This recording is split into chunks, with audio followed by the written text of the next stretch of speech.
Hello everyone, welcome to Bay State Biking News. I'm your host Melanie. We have an exciting show for you tonight. Welcome back, and remember it's National Bike to Work Week and Friday is National Bike to Work Day. So our guests tonight are very fitting since they both have a huge influence on the Somerville biking community. They really don't need a formal introduction. I'd like to welcome the Somerville Mayor, Joseph Curtatone, and Somerville Police Chief, Chief Fallon. Thank you so much for extending your long day, of course, and coming in tonight to answer a few questions. Yeah, sure. Thank you. So let's just get right into it. In your inaugural address, Mayor, you committed to make Somerville the most bikeable, walkable, transit-accessible community in the nation. Where do we rank in cycling now, and how do you plan to achieve this goal? Well, we're top 10 nationally in cycling and walking, and we were rated #1 in the Northeast by League of American Bicyclists, and we're a silver medal bicycle-friendly community. And congratulations on that silver medal, by the way. We're proud of that. You know, we see the future of urbanization, and to meet our community goals of shifting all new vehicle trips by 50% of all new vehicle trips to more bicycling, walking, and public transportation by 2030. We're going to do it by continuing to invest in the infrastructure, by continuing to implement policy and create an environment that incentivizes this type of healthy, productive behavior. And I'm sorry, did you say 50%? 50%. Okay, so that's your goal by 2030, 50%. Yeah, we're going to surpass that. Oh, are you still going to be mayor in 2030? I don't know about that. All right, to the police chief. Sure. I'm a cyclist, and I know one common theme within the cycling community after a bike-car collision is that, you know, police officers come and it's always a cyclist's fault, or most of the time it's a cyclist's fault. So what are Somerville's plans to further educate police officers about handling bike-car collisions, including the current bicycle safety laws and updating crash reporting forms to collect data on these crashes? I think, you know, the bottom line is we can do better. And I think we're striving to do better. We're actually being proactive. Deputy Chief Steve Carabino, one of the deputy chiefs in Somerville, his bicycle is his primary means of transportation. Takes bicycle safety very seriously. He's very involved. And I've been at roll calls myself with him where he's talking to the officers about Chapter 90, Section 14, and what's incumbent upon the motorist. So we're really taking a proactive approach and really getting the education piece right across to the officers. And that's good to know because, you know, you often wonder when police officers come to a scene, are they bicyclists too? Sure, and it's good to hear that your deputy? Yes, Steve Carabino. All right, that he is a cyclist. He's an avid cyclist. Now let's talk about contraflow lanes. So there are the ways to make one-way streets legally two-way streets so cyclists don't have to go, you know, 5 blocks, or some streets they're one way for 5 blocks, so cyclists would have to go all around. Otherwise, they're breaking the law and they probably get a ticket. And, you know, I live near Brookline, and I know Brookline has contraflow lanes. Are there any measures for Somerville to get contraflow lanes? Well, we've been proud. We've created more than 40 miles of bike lanes and share roads, and we're also proud that we look at some of the best practices around the world.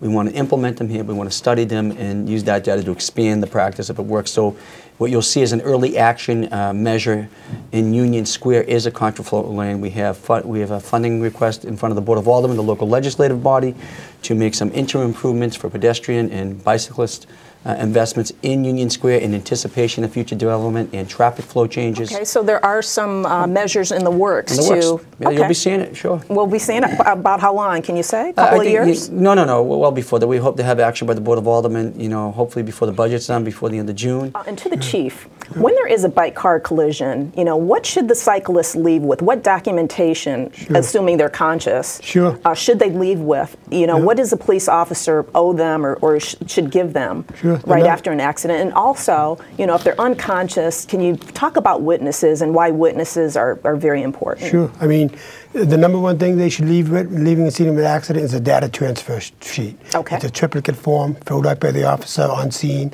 It'll have the driver's, all his information. Unconscious, you know, I would, you know, obviously the health of the bicyclist is the #1 concern for the officer.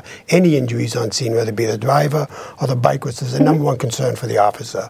But after, you know, they were released from the hospital, come to the police station, and they could contact the officer, and the officer would be glad to transfer that information to them. Okay. You know, public safety is everybody's concern. You know, it's everyone that, if you witness an accident, you know, I really believe it's your civic duty to stand by and give that testimony. Right, because you know there are people who are in a hurry or they don't want to be involved, and exactly. so it's good to hear you talk about how important it is for them to, you know, 100%. tell what happened. Yes, Back in March, Wednesday Jane was on the show. I interviewed her. She's the CEO of Metro Pedal Power, which is a company right here in Somerville. Yeah, we love them. Oh, okay, so you're familiar with them. Sure. They're a bike delivery company. They have the contract for the city of Somerville recyclables. Yeah. And one thing she talked about publicly on the show was that her rent was going up like by a lot. You know, I tried to update with her yesterday, but I couldn't get her. I want to say it was like 40%, and she was really afraid that she would either have to leave Somerville. So what are you doing, what is your office doing to make sure that small businesses, small green businesses are not priced out of Somerville? Well, we're concerned with residents and businesses who want to choose to be here, to allow them that choice and opportunity to stay and grow and prosper here. So actually, I believe in her case, we've actually reached out to her and connected her with the local opportunity to house her business needs. So we're working on that piece. Right, I believe today we might have. Oh, wonderful, okay. But notwithstanding, you know, that is a major value goal of the community. For instance, in the Union Square planning process, in all our economic development plans, how do we achieve economic prosperity but still bridge the divide for social progress and social equity? I will follow up with Wednesday Jane, and hopefully you all, I will, you know, hopefully you all can help her out. Let's talk about citations issued in 2013 to cars illegally parked in bike lanes, to give bike commuters safe passage. Are there plans to keep bike lanes clear for the city? This is something you just mentioned. Because, you know, you've got cars pulled over in bike lanes, you've got cars that are parked, you know, their left tires are over the white line, and there was a traffic commission citation that was approved, or a law that was approved, so that you can write citations. Yeah, and it's on the Somerville Police Parking Citation. It's very enforced by traffic and parking, but it's part of the education piece with our officers to be cognizant of when you're patrolling your areas and something to be vigilant for. So how are you educating your officers? Do you have meetings, or is this something you bring up in your monthly meetings? Yep, we do it daily at our roll call briefing. Somerville Police holds 3 roll calls a day with the officers. And we also, we're in Somerville, we look at data on a real-time basis. We look at it daily. We understand if there are any uptick in terms of pedestrian or incidents with bicyclists or complaints in our 311 call center. If residents have a complaint and they say they can call 311 or log in online, tell us the complaints, we'll share that data on a real-time basis with the police. Okay, so that's good to know. So if a cyclist sees something, especially if it's a habitual offender, they should call the 311 number, or what should they do? That's a very important, call 311, and that's a very important data piece for us to have. We're going to take a short break. In a couple of minutes, I'm going to get one more question in. There's going to be some updates here in Union Square, and how can the public, you know, voice their opinion, or how can they be involved? Come out to the meetings, be engaged. You can follow. Which meetings? Well, there are meetings held actually this evening. The Somerville by Design process continues. The Somerville by Design is a unique community planning process where. So we're going to come back. Well, again, we have the mayor and the police chief of Somerville. We'll be right back.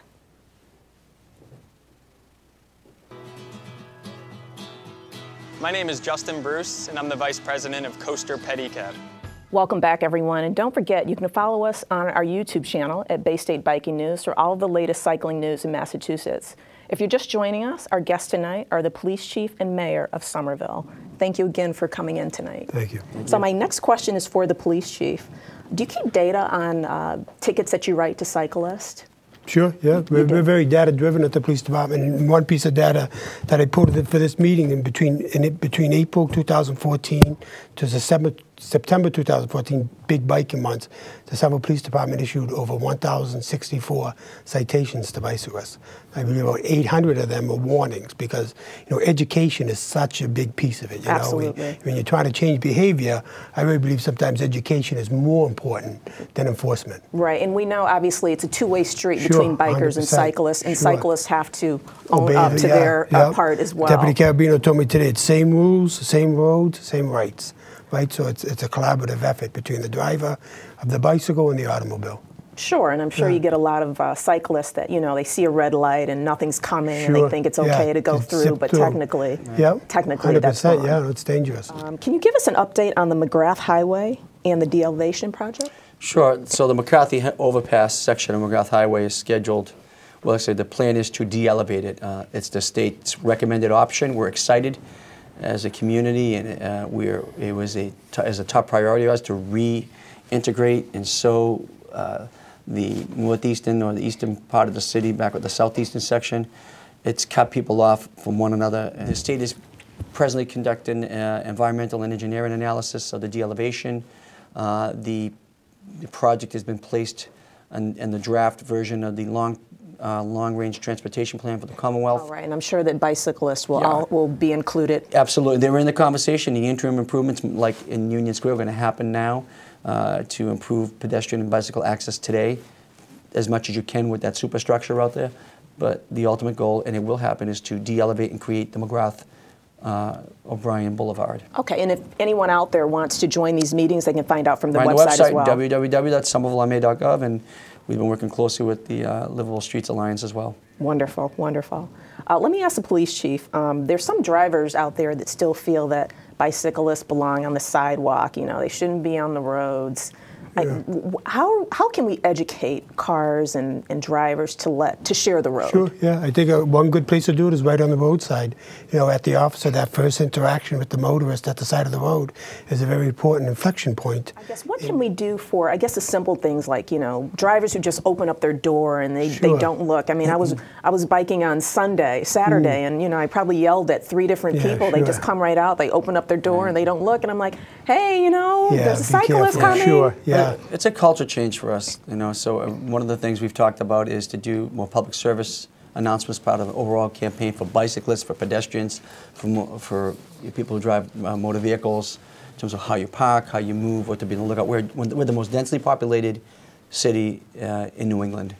Now that's a great idea. Would you all be willing to come back and maybe do some, you know, film some PSAs for us? Absolutely. That we can... Education is the key, and we want to bring. We'll use enforcement to bring people to compliance. But if we can do more education, there'll be fewer citations we'll have to write. Are there plans for Somerville to outfit all of its own and contracted trucks with side guards, which can help, you know, a cyclist from slipping underneath a truck and being killed? According to I think it was Boston Cyclist Union website, between 2012 and 2014, there were 8 to 9 accidents involving large vehicles, and 4 of them, had they had side guards, so these were fatalities, 4 of them probably would have survived.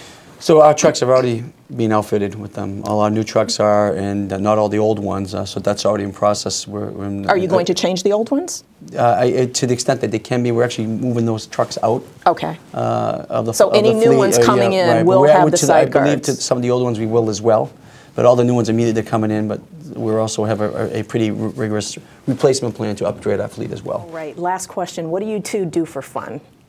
What do you do for fun, Mayor? I come on these shows and have a good time. I spend a lot of time with honestly, it's with my wife and I with our 4 boys, coaching their sports, spending time with them, and personally, I decompress. I'll be heading to the gym after this. Nice, nice. And police chief? I have 2 young daughters, very involved in sports. We play a lot of basketball. We're actually doing a family camp together.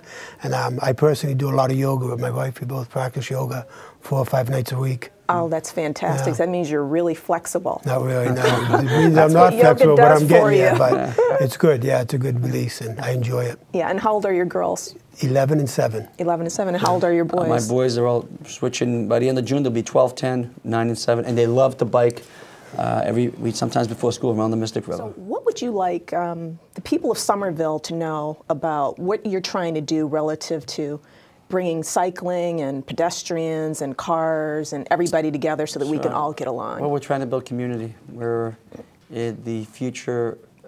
We're understanding the future of mobility with the future of urbanization. We want an active community. We want active living. We want to build an infrastructure environment that gets people out to play hard, to move more, to live well. And if people want that, they want to live in active lifestyle communities where you can bike and walk and take solid public transportation. We want to be that community. Fantastic. Thank you all for coming in tonight. Pleasure. Again, we're here with the mayor and the police chief of Somerville. Thanks again, and hopefully you'll come back in. We'll definitely get you in to do those PSAs. We'll be right back with the latest news stories after a short break. Thank you very much. Very good. It was fun. Thank you very much.